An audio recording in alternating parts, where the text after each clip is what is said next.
330 kilometers northwest of the Canadian capital of Ottawa lies the town of Carp. At first glance, the place might seem unremarkable, no different from the other countless sleepy little towns dotted across rural Ontario. But Carp is a small town with a big secret. For 35 years, it was the site of a vital piece of Cold War infrastructure, one intended to preserve the function of the Canadian government in the event of a nuclear war. On the outskirts of town, buried under a hill in an old gravel quarry, lies a massive fallout shelter, simply known as the Diefenbunker. Originally called the Emergency Government Headquarters, the Diefenbunker took its name from Prime Minister John Diefenbaker, who authorized its construction in 1959. A truly massive structure, the Diefenbunker stands 4 stories deep, covers an area of 9,000 square meters, and was poured from 32,000 tons of reinforced concrete. Designed to shelter the Prime Minister and 654 cabinet members, staff, and military personnel for up to a month without resupply, the facility is equipped with its own diesel generators, air filtering equipment,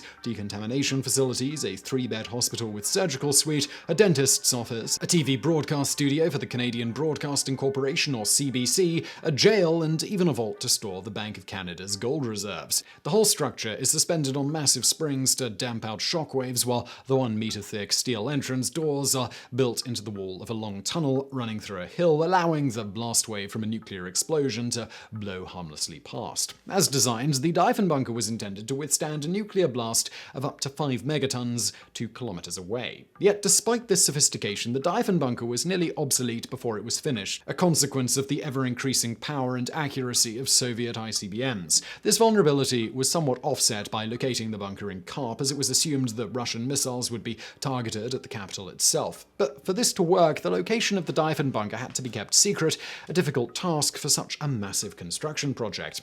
Luckily, the Canadian Army already operated a chain of communications bunkers across Canada, so the Canadian government simply claimed that the Emergency Government Headquarters was just another one of these bunkers, even giving it the codename Experimental Army Signals Establishment, or EAS. While this cover story was widely accepted by the public, one man was not so convinced: George Brimmel, an investigative reporter for the Toronto Telegram newspaper.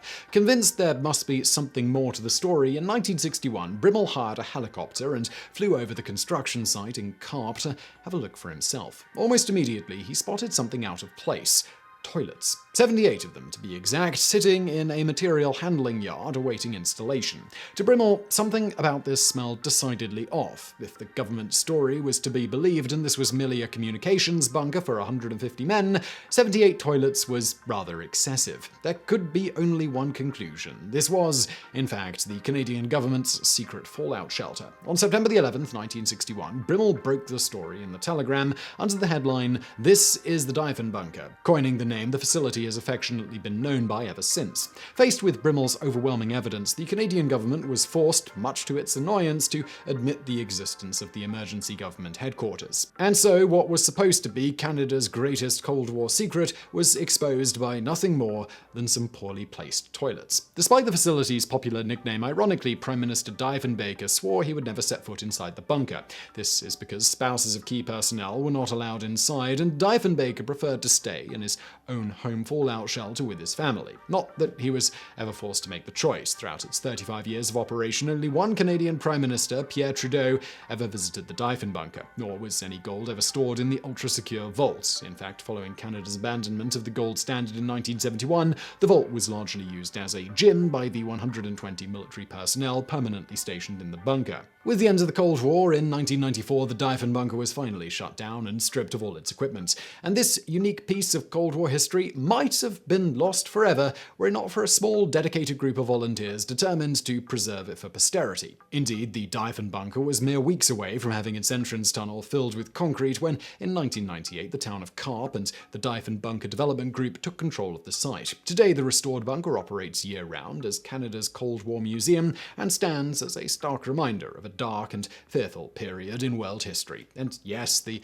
78 toilets are still there and in working order.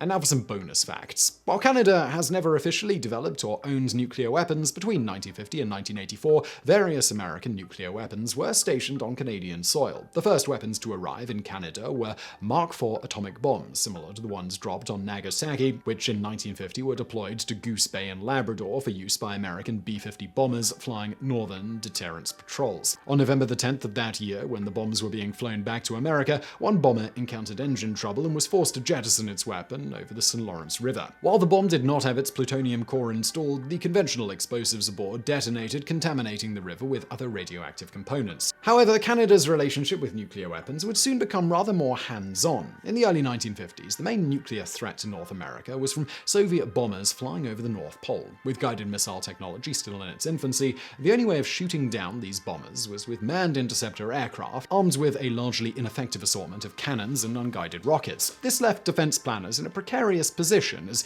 only one bomber getting through could mean the deaths of hundreds of thousands of civilians. In response, weapons manufacturers began developing small nuclear weapons to destroy large numbers of bombers at once. The first of these weapons to enter service was the Douglas Air II Genie, also known to pilots as the Ding Dong. The Genie was terrifying in its simplicity, having no guidance system or sophisticated arming mechanisms, just a solid rocket motor, time fuse, and a 1.5 kiloton nuclear warhead capable of destroying anything within a 300-meter radius. The Genie was tested only once as part of Operation Plum Bomb on July 19, 1957, being launched at an altitude of 20,000 feet over the Nevada test site from an F-89 Scorpion interceptor.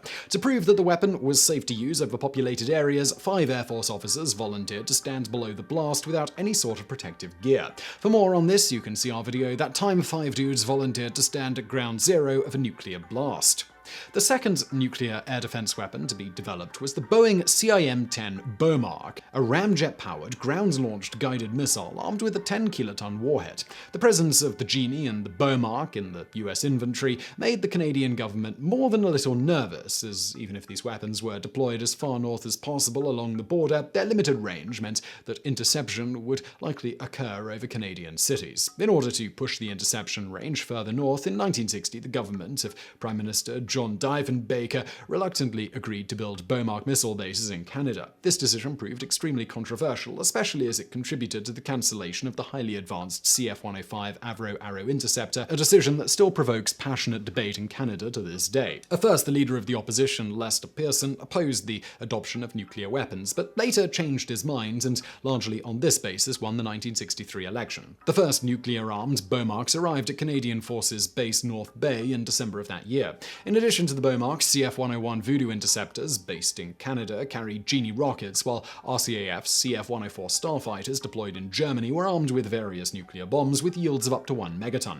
Finally, Canadian Army troops in Germany were equipped with the MGR-1 Honest John unguided ground-to-ground rocket, which would carry up to a 61-kiloton warhead. Officially, all these warheads remained the property of the United States, with Canadian personnel required to obtain consent from an American liaison officer before loading them onto Canadian aircraft. Canada's time as a nuclear-armed nation came to an end in 1984 when its Genie rockets and CF-104 starfighters finally became obsolete and were retired from service. Since then, Canada has signed various non-proliferation treaties and has disavowed any future possession or use of nuclear weapons. And now for another bonus fact. The Diefenbaker incident wasn't the only time toilets nearly gave away Cold War secrets. When the space transport system, better known as the Space Shuttle, was designed in the late 1970s, one of its key design parameters was that its cargo bay be large enough to carry military satellites. Between 1982 and 1992, the Space Shuttle flew 10 joint missions to deploy secret Department of Defense payloads, details of which remain classified to this day. Maintaining secrecy on these missions was challenging, as the majority of the crews were regular NASA astronauts without high-level security clearance, and the shuttle was not equipped with secure communications equipment. But the greatest security threat came from an unexpected source: the shuttle's toilet. Incredibly, the toilet was equipped with a microphone so that NASA flight surgeons could monitor the astronauts' digestive health. As the military feared this microphone could potentially pick up conversations regarding the classified payload, once the shuttle landed, it fell to an unfortunate military intelligence officer to sit through several days' worth of recorded fart noises to ensure no vital secrets were revealed, and, well, you thought your job was a bit. So I really hope you found this video interesting. If you did, smash that like button below. Don't forget to subscribe, and thank you for watching.